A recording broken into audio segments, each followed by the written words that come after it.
Doors, I'm a fool for your love.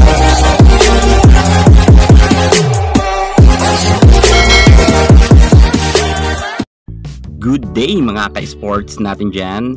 Unang harapan ng Cherry Tigo at PLDT ay nagiinit.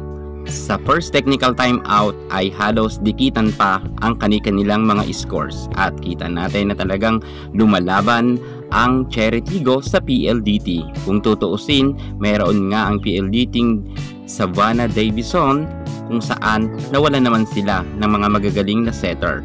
Dahil si Dimac ay hindi pa nakakabalik at si Kim Fajardo ay meron naman injury. Kapansin-pansin na medyo hindi maganda ngayon ang timpla ng PLDT kung saan nga ay medyo rumarami talaga ang kanilang error. Sa second technical timeout nga ay lumamang agad ang nasabi nating Cherry Tigo at nilampaso ang PLDT. Sobrang pangit kasi ngayon ng first ball ng PLDT at pangit rin ang mga pagkakaset, kung kaya hindi rin masyado nakakahataw ang mga spikers. Sabayan mo pa dito dahil lumakas nga si Ara Galang at ang kanyang buong kupunan ay talagang tumatrabaho. Nakakangiti nga ngayon ng malaki itong si Chang Abby Maraño sapagkat lumobo nga ang kalamangan nila kontra sa PLDT. At ito naman si Savannah Davison at Erica Santos ay madalas naman magkaroon ng error. Grabe, nagkaroon agad sila ng 8 errors sa second technical timeout pa lang yan, hindi pa natatapos ang laban. Nagsunod-sunod kasi ang magandang galawan ng Cherry Tigo kung saan mahina ang ofensa at depensa ng PLDT, kung kaya talagang lumobo ang kanilang kalamangan sa 8 puntos.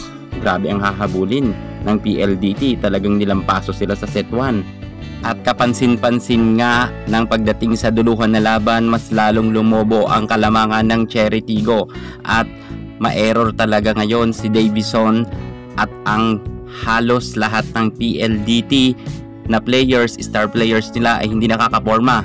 Si Baron ay nagkaroon ng error sa services. Si Savannah Davison naman ay laging out nga ang kanyang mga spike. Gayon rin itong si Erica Santos. Grabe, lamang na lamang ng husto ang Cherry Tigo. Halos doble nga ang kalamangan nila kontra sa PLDT. Ano pa man ang gawin ng PLDT ay hindi na talaga sila nakahabol pa. Napako na nga talaga sila sa kanilang score. Dahil yan sa services ni Majoy Baron na talagang natalo sila sa score lamang na 12 at 25. Nilampaso man ng Cherry Tigo ang PLDT pagdating sa set 1. Alam natin na babawi dito ang high speed hitters pagdating sa second set. First set pa lang naman to at tingnan natin kung aariba na ba ang PLDT or Cherry Tigo pa rin ang magwawagi. Congratulations, team ni Abby Maraño.